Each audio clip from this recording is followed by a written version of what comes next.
Jornal Conecta. Denúncia de maus tratos em Limeira. 4 crianças e um homem de 75 anos foram encontrados em uma casa no bairro Jardim Maria Flora. A Guarda Municipal foi chamada hoje à tarde junto com o Conselho Tutelar para resgatar as crianças e o homem. Eles estavam em condições insalubres, sem higiene e com fome. A ação foi no final da tarde e o SAMU fez os primeiros atendimentos no homem que não fala e não enxerga. As crianças vão ser levadas para o Conselho Tutelar. Provavelmente as crianças vão ser acolhidas, né? E se futuramente a mãe e o pai aceitar um acompanhamento, um tratamento, o Conselho Tutelar vai fazer a aplicação de medida aos pais, né? Para eles se tratarem, começar a acompanhar, para ver se eles conseguem futuramente resgatar esses filhos de volta. Aumento do dólar, disparada da inflação, alta no preço da cenoura e dos legumes em geral. Agora, o óleo de soja se tornou o novo vilão das donas de casa. Veja na reportagem. Segundo uma pesquisa feita pela APAS, a Associação Paulista de Supermercados, nos últimos 12 meses, o preço do litro do óleo de soja aumentou 25,5%. A elevação do produto foi 2,5 vezes maior do que a inflação do período, que ficou em 12,03% em abril. O aumento está pesando no bolso dos brasileiros e fazendo com que as pessoas busquem alternativas, como, por exemplo, usar a banha de porco para cozinhar, diminuir as frituras e procurar promoções na hora de ir às compras. Eu usando menos quantidade, evitando fazer frituras, e eu estou usando também a banha de porco, né? Eu compro o toicinho e frito e uso a banha para fazer comida. É a única opção que a gente está tendo hoje em dia. Eu estou comprando só quando realmente está na promoção. Aí quando ele entra na promoção eu acabo comprando, fora isso a gente evita. Se as donas de casa estão sofrendo com a alta do preço do óleo, imagina o João Paulo, que é dono de uma barraquinha de pastel. O pasteleiro precisa usar 22 litros de óleo de soja por dia. Antes da pandemia ele pagava R$ 3,80 no litro, hoje desembolsa R$ 9,80. A solução que a gente encontrou foi aumentar um pouco o preço do pastel e tentar vender mais pastéis, né? Para tentar cobrir o preço do óleo, estender um pouquinho mais o horário de funcionamento da nossa empresa, para estar suprindo essa necessidade aí do óleo que está muito caro. O óleo de soja, um dos itens essenciais nas cozinhas de muitas famílias, tem registrado um aumento no seu preço desde março de 2020, devido à valorização das commodities. Um produto que varia o preço de acordo à oferta e à procura no mercado internacional. E agora, em 2022, esse aumento no preço só cresceu depois do conflito entre Ucrânia e Rússia. A gente tem que lembrar que Rússia e Ucrânia respondem juntas ali por 70% da exportação mundial, né, de óleo de girassol, e o óleo de soja, né, justamente sendo um substituto ali mais próximo, né, do óleo de girassol, ele recebe esse impacto extra de demanda, né, os mercados não preparados para atender a essa demanda extra, né, justamente faz aí com que o óleo de soja também se encareça, né. A APAS e a Conab, a Companhia Nacional de Abastecimento, prevêem que a partir de setembro haverá uma recomposição dos estoques de soja em nível mundial. De modo aí que poderia arrefecer, né, reduzir um pouquinho o impacto desse aumento de preços, aí, justamente recompondo, né, reduzindo o preço aí, do óleo de soja, né. E se a gente usar um fiozinho, agora a gente usa uma gota. Durante a pandemia, a Secretaria de Saúde de Jaguariúna constatou um aumento na procura por atendimentos ginecológicos. Para reduzir a fila de espera para as consultas, serão feitos mutirões. A repórter Ana Paula Zílio tem as informações. Com o objetivo de atender mais pacientes e reduzir a fila de espera, a Prefeitura de Jaguariúna realiza um mutirão de saúde para oferecer consultas médicas em diferentes regiões da cidade. Neste sábado, dia 21, acontece aqui na UBS Miguel Martini o mutirão da ginecologia. O diferencial dessa ação é que ela vai acontecer das 7 às 19 horas, ou seja, durante todo o dia a equipe estará aqui de plantão para atender a população que necessita de atendimento, de uma consulta ginecológica. Para explicar melhor, está aqui ao meu lado a secretária de Saúde de Jaguariúna, que é a Maria do Carmo Pelizão. Maria do Carmo, quem precisar então de atendimento nesse sábado, qual é o procedimento? O que ela deve trazer, por onde ela deve passar? O procedimento é realizar um pré-agendamento. Ela pode fazer em 3 unidades básicas de saúde, aqui na Miguel Martini, na unidade do Zambon ou na 12 de setembro. E também pelo aplicativo, o CCC Jaguariúna. Então ela não precisa vir à unidade, ela pode acessar o aplicativo e fazer esse agendamento. Certo. E quais os exames serão oferecidos aqui?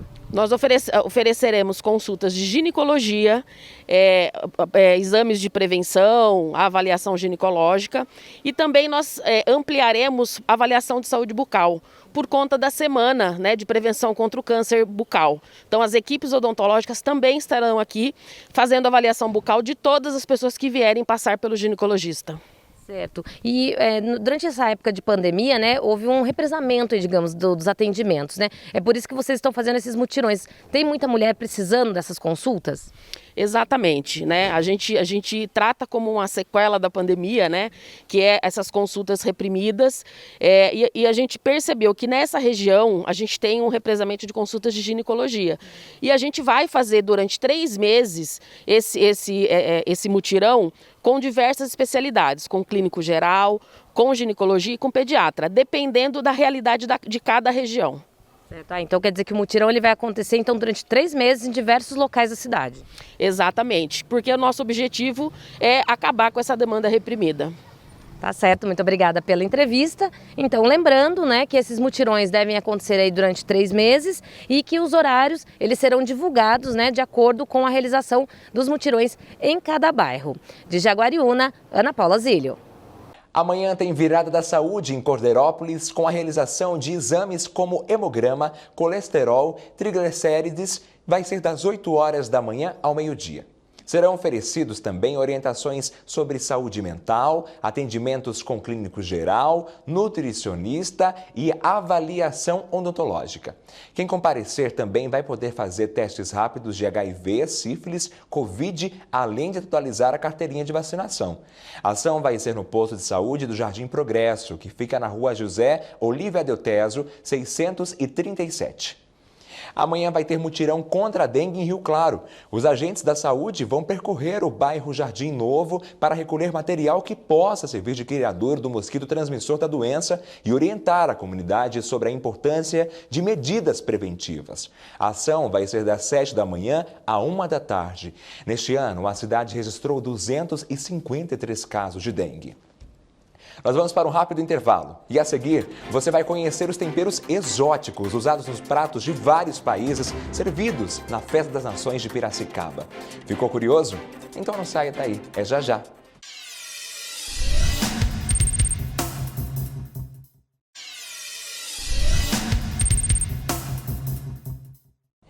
Na Semana Nacional do Museu, alunos da Rede Municipal de Limeira participam de uma oficina para conhecer um pouco mais da cultura dos índios brasileiros.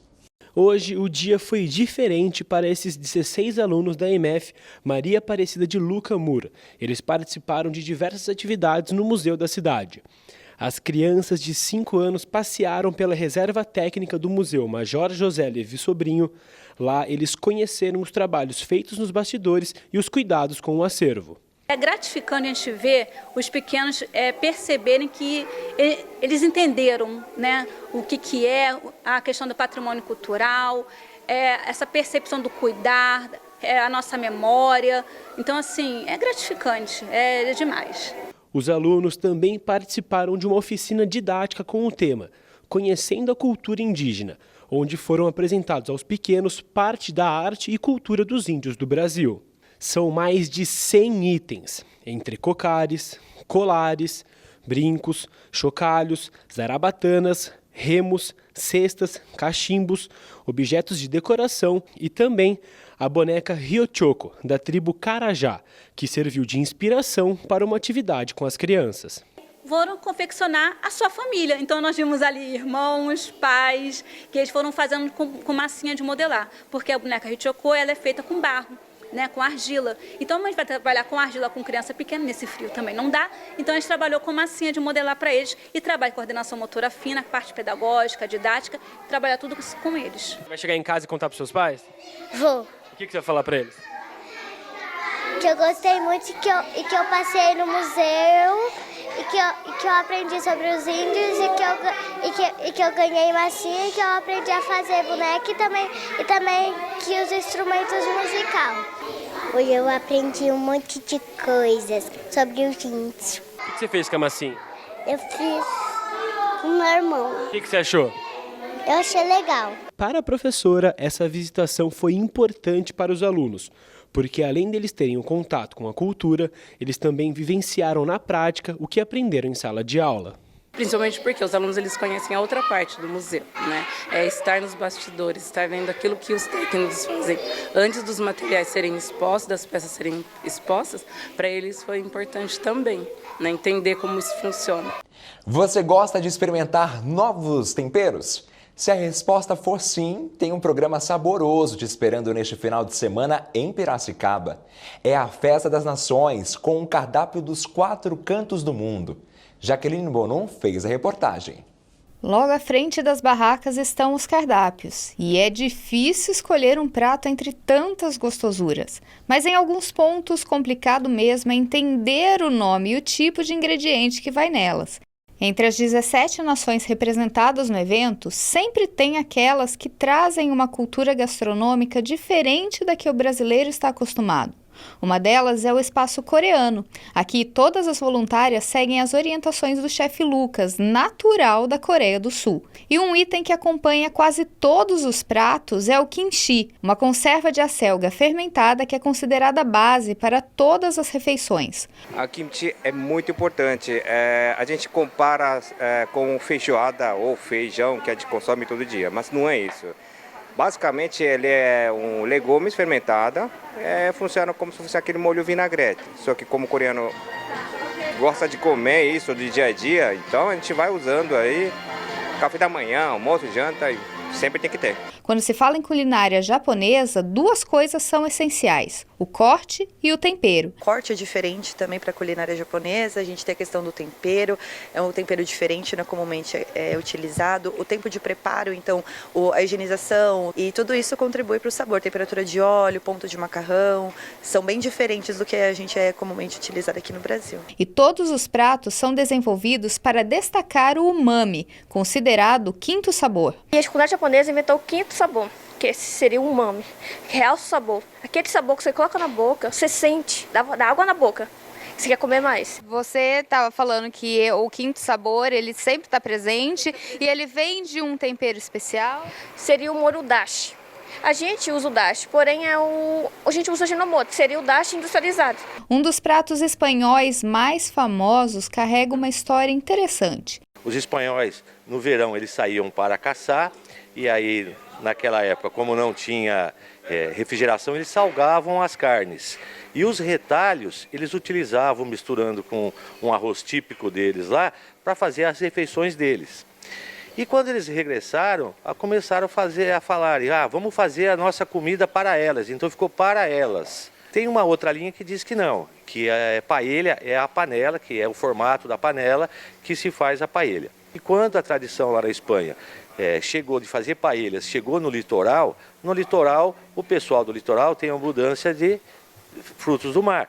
E aí começaram a fazer a mesma comida, em vez de usar carne de caça, começaram a usar os frutos do mar. Para uma paella ser bem feita, ela tem que ter uma cor especial que vem do açafrão. E o usado aqui é tipicamente espanhol. É mais caro que o ouro, né?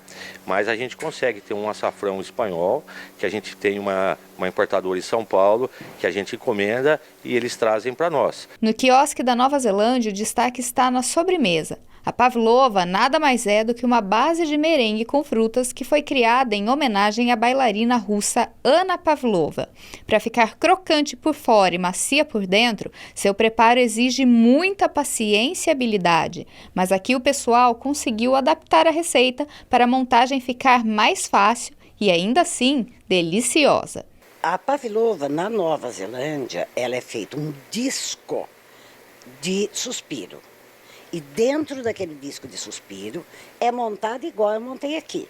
Frutas, chantilly, isso daí. Só que um disco de suspiro é inviável para a Festa das Nações. Não teria nem onde a gente assar. Então foi feita a adaptação de fazer o mini suspiros e montar em cima disso.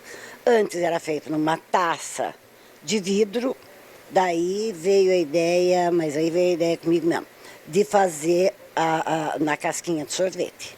E realmente tem opções para todos os gostos e ninguém tem desculpa para não vir visitar a festa que vai até o próximo domingo. E a expectativa é grande para o sorteio de 2 prêmios incríveis entre as pessoas que compraram a rifa beneficente. E um deles está aqui atrás. O carro zero foi doado pela própria fabricante, que aproveitou o evento para levar curiosidades e interatividade ao público. Esse poder que o carro tem de desejo, de motivar as pessoas, doar um carro faz com que, não o valor do carro em si, mas esse objeto de desejo, que a rifa tenha aí um apelo muito maior e se venda muito mais rifa do que na verdade é o valor do carro. Além do carro, um apartamento também será sorteado. Essa rifa está sendo vendida desde março pelas instituições. O valor do cupom é de R$ 35. Tá? Ele pode ser adquirido através do site festadasnações.org.br. Lá tem um link, né, para essa rifa.